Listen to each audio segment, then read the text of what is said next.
Konnichiwa minasan, and welcome back to my channel, but more importantly, welcome back to Anime Club Super. I'm Reina Scully. I'm William Haynes.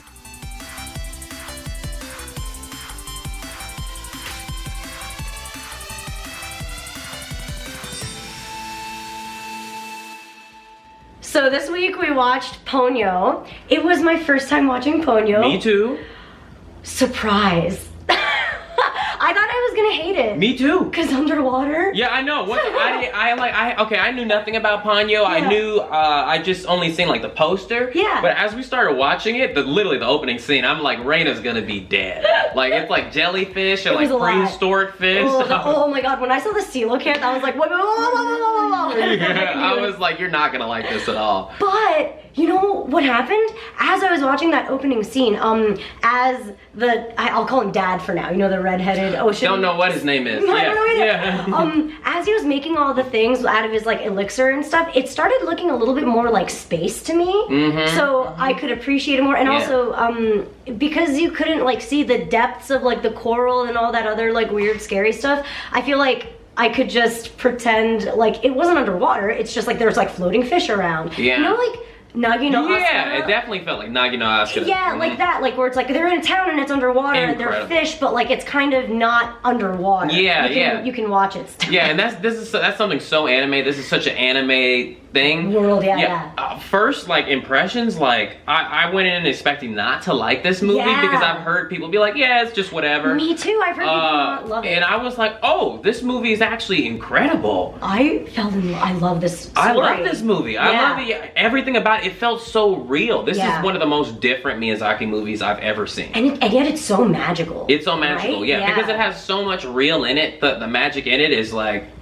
what? Like, it's very otherworldly. This guy, Dad guy. Like, what's so great about him is like in the beginning, like you think, okay, he's a cool wizard, and then you're like, okay, maybe he might be a bad guy, and then you're like, he might be a good guy. Like, I like that. I always like when I'm not quite sure, especially with Ghibli. Like, I don't know, like Yubaba's and Iba, like you kind of aren't sure. It's like, is he conducting this in a good way, or is he just kind of creating the ocean ecosystem? Like, which is it? Really? This was the most unanswered movie I've ever seen. Really? What, like, so... in terms of the magic. Ponyo. Ponyo's name is Broomhilda, or... Broomhilda, Or something along the lines of that. Broomhilda or something. Broomhilda's she's the biggest one of those little... She's the eldest, I think. Of all of those little... All those baby Ponyos, yeah, I didn't know either. So, like... So, here's what I think. I think, the mother, which... The goddess of mercy. Mermaid? So beautiful. Is she a no, she's not a mermaid. No, she's like a goddess. She's just a goddess. Okay. She was incredible. Quick side note to everybody that watched Darling in the Franxx. I couldn't, like, she looked so much to me like 02 but older, and especially because she was all big and like kind of roaming through the water. She literally looked like the second to last episode of Darling in the Franxx to me. But anyway, that which was a pretty incredible scene. Why is she a giant? She's sometimes a giant because she's a goddess. She's everything. She's Depending on who she's talking to or who she's helping, I think she communicates with them in the way they need. So she's the mother of all the ocean creatures, and she's also the father of all the ocean creatures. Sure, I'm down. I like the elixir well too. That was kind of... And how she just is like, I don't know, she's one of the most different Ghibli characters I've ever seen. She's very honest. Yeah. This is the movie came out in 2008 and it looks so, I didn't see this until recently. It's like the most modern looking I've ever seen a Ghibli movie look. It's beautiful, yeah.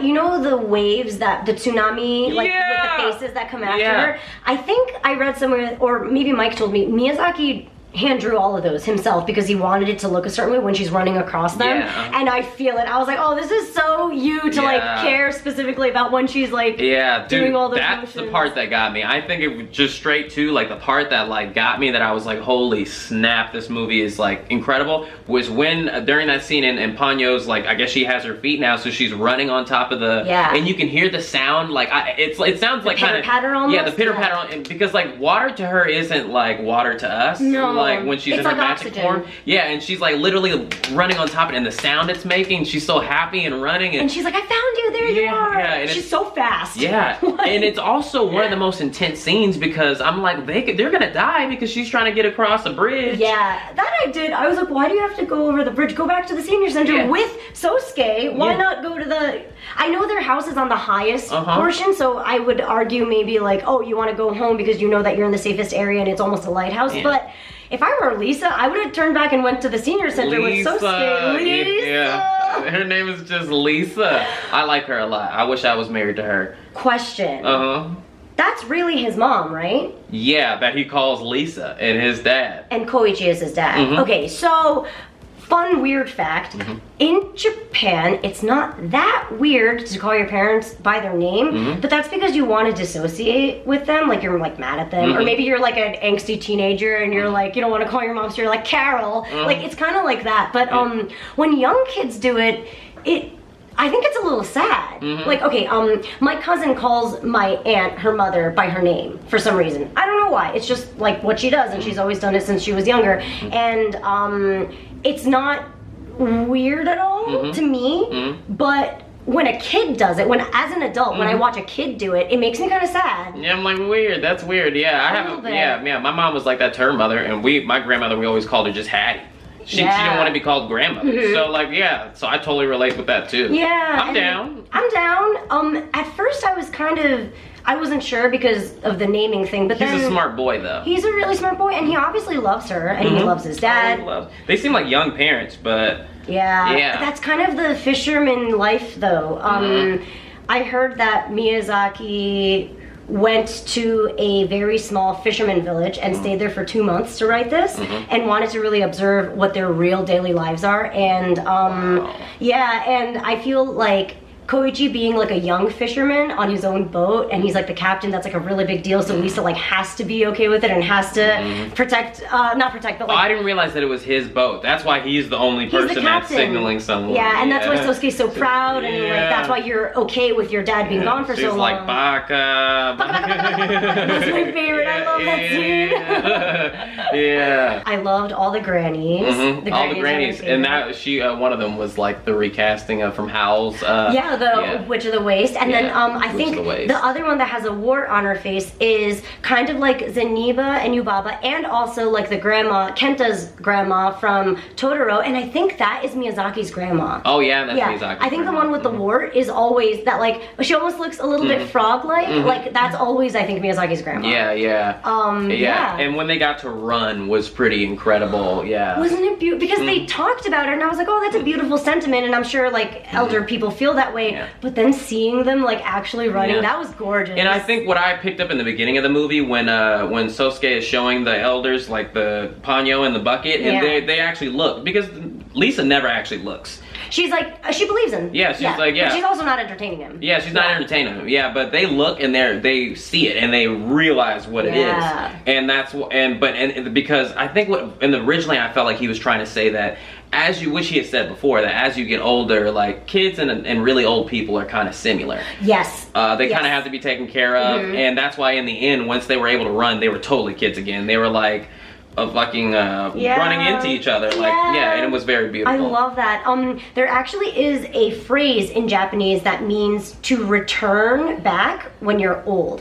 So as in as you get older, you're actually slowly returning back to your original form, which is like the small, weak thing that needs to now be taken care of, which is what you were when you were an infant. So it definitely plays into that, and it's like really awesome that you brought that up. This is what this movie's about. Once again, I think this is the most unexplained movie I've ever seen. Well, okay, let me try a little bit for you, because there is a little bit of like Japanese lore behind it, and especially fisherman lore. Because that whole opening, everything the wizard was doing, bananas, I know. And then he's like, all right, I hope no humans ever get in this room. And then that happened. Lo and behold. And water, and like, how is it so easy to get water in there if you're trying to not make this happen? I know. Why are you underwater then? Like, why would you?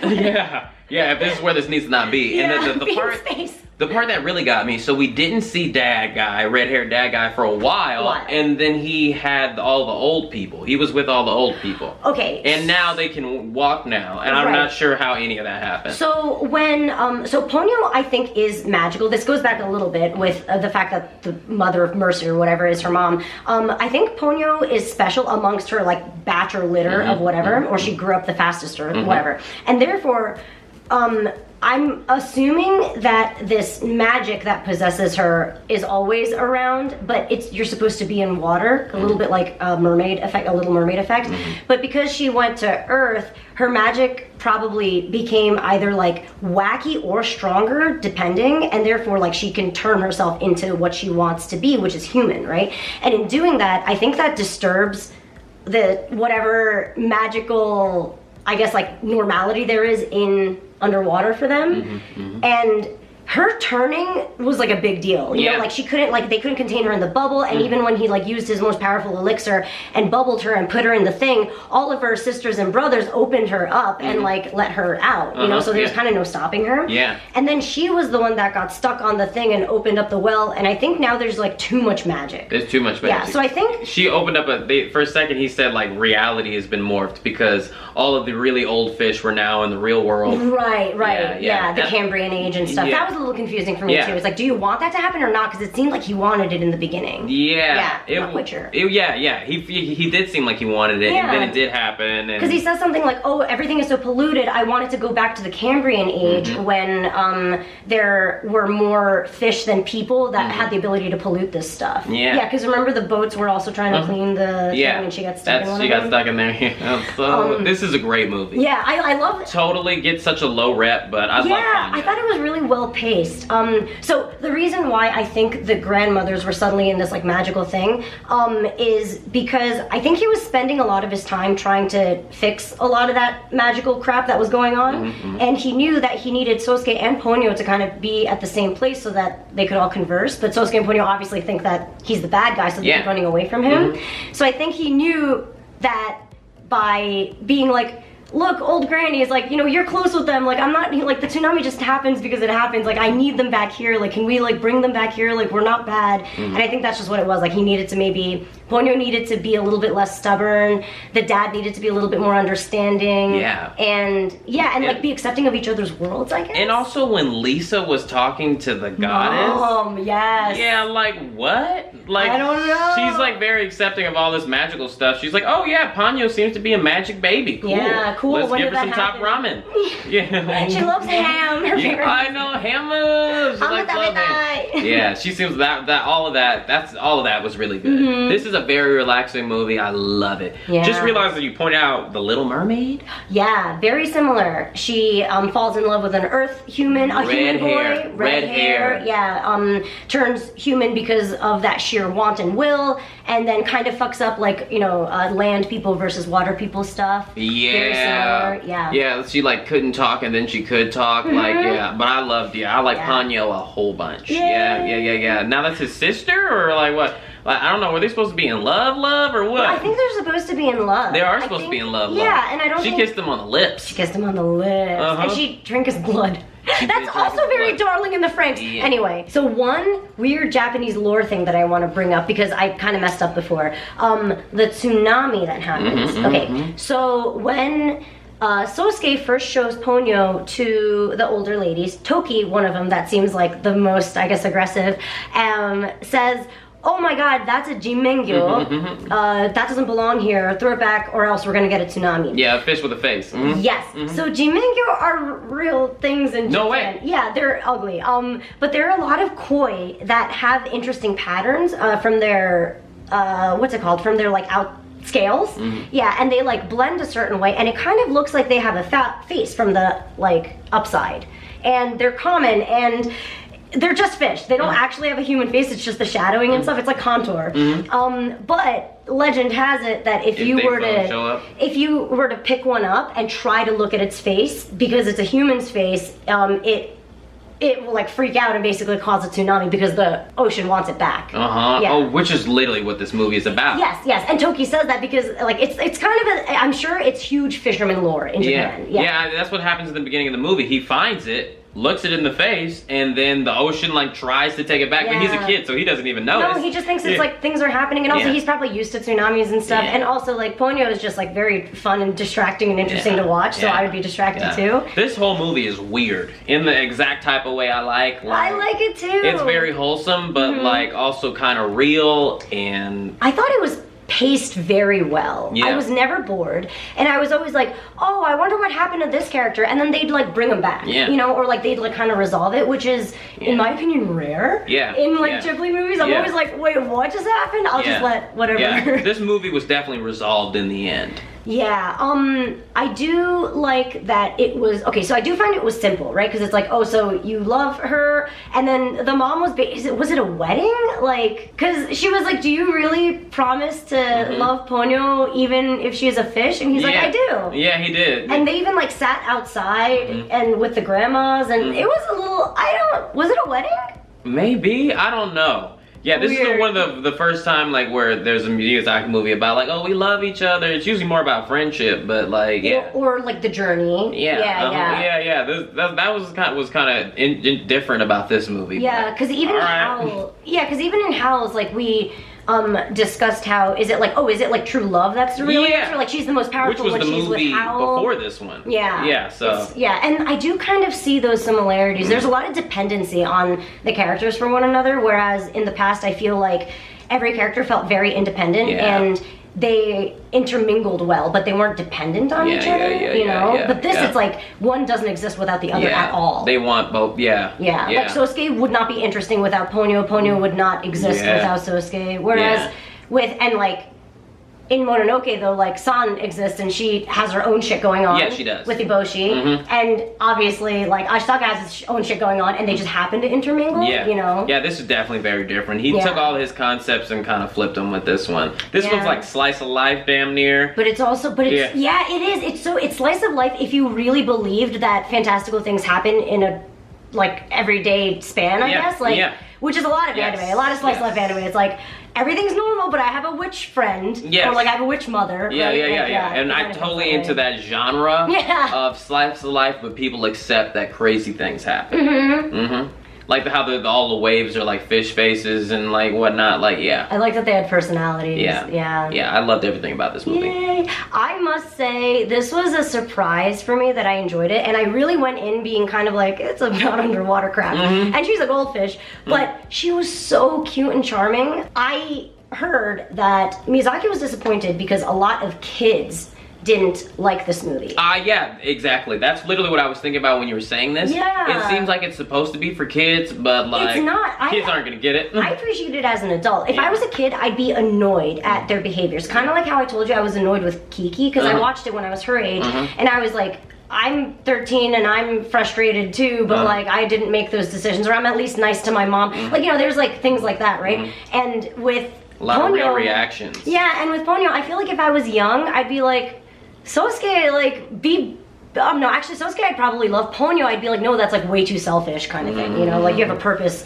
in the ocean. So I feel like I get kids not completely understanding I couldn't see a kid understanding this. This is too much. This is too much for a kid, Like I'm like with the whole like Lisa and her husband situation, Koichi, like that felt like a main story to me. Like this felt like an adult movie more than a kid movie. Actually, I would love to see what that's like, because Lisa seems so multifaceted and we only get a glimpse of her. Like, she's such an interesting mom. She is. She looks like she's like 25. I know, so. Is that okay? Yeah, and he's like 5 years old, so like yeah.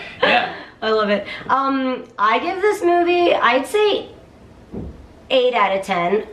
Maybe 9. You know what? I give it 9 out of 10 because it was such a surprise that I loved it so much, but I also have a few questions. So I think that's why like I have to leave that space open. I agree with you there. Yeah, nothing was answered to me, like, but 100%, like if I didn't know this was Miyazaki, if this is before I knew Miyazaki existed and I was shown this movie, I would be like, oh my god, like my brain would explode. Like I wouldn't stop looking. So yeah, it was really good. Yay! So the next movie we are gonna watch and review is going to be Kazetachinu, as in The Wind Rises. However, I can't have an Anime Club Super go up next week because I'm gonna be in San Francisco and I can't shoot. Okay. I'm sorry. So yeah, there's no episode next week, but I'm excited to see Wind Rises. I haven't seen it since I saw it in 2013 in theaters, so. Just the one time? Yeah, I've only seen it once. I want to know how you feel. I've never seen it. Oh yeah. This is a movie. This is a completely different movie. I was afraid that it was just gonna make me cry, and at the time, because of SourceFed. I wanted to concentrate, so I didn't watch emotional things. Yeah. This is nothing like Ponyo. So we are a little bit busy, but that is also because People Be Like has relaunched. People Be Like, I'm so excited. People Be Like is back on youtube.com/peoplebelike. Yes, and there will be new episodes every Tuesday and Thursday. Yes. I left a link in the description below, so please check it out and subscribe. And also welcome Will and everybody from People Be Like back. Yay, thank you. Give us a look. So other videos will be going up on my channel throughout the week, but sadly no Anime Club Super next week, but that gives you a little bit more time to watch Kaze Tachi no, and we'll see you then. Bye.